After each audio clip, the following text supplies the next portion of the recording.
Okay, so this is gonna be what is it? The second RFRQ question for the energy packet, but I'm gonna just real quickly go back over 6 and 4. So 4 specifically, uh the answer to that was very easy to get, like obviously A, it's not that hard.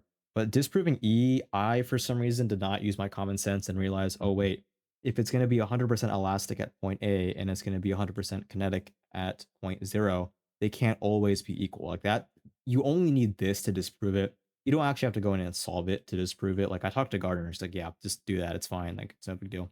So disproving E is not that deep. Like genuinely, it's just like, okay, well, at some point, right, it's going to be 0% elastic, which is going to be in the middle.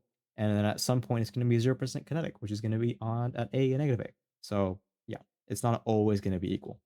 Now, if this were saying at some point kinetic and elastic were equal, then yes, you'd probably have to solve it and like prove like, okay, it's equal at this point.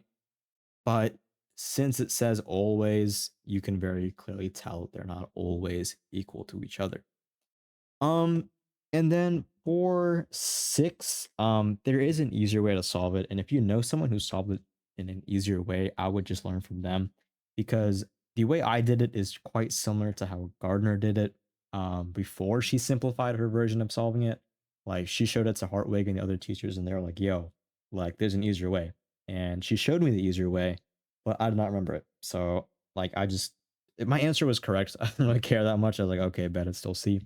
If I re-upload this before the final submission, then maybe I will I'll learn and do it that way.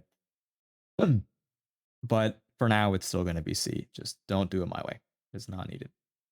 Um, but the rest are fine. Like this one is fine except for E, and the rest are correct. It's just 6 was a bit funky.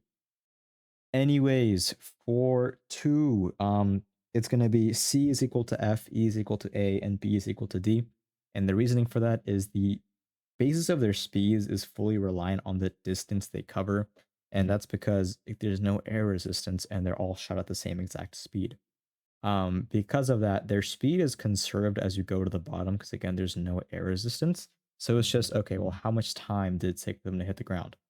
Because it took them the most amount of time on 50, or okay, F to hit the ground, it'll have the most amount of speed because it could build up that speed the longer it traveled. If they were air resistance or they were shot at different speeds, then that would kind of vary the effect. But again, it's shot no matter what angle it's shot at, right? By the time it hits the ground, we're only looking for speed. And since we just have to care about the height, then it's just going to be, oh, how tall, how far up was it?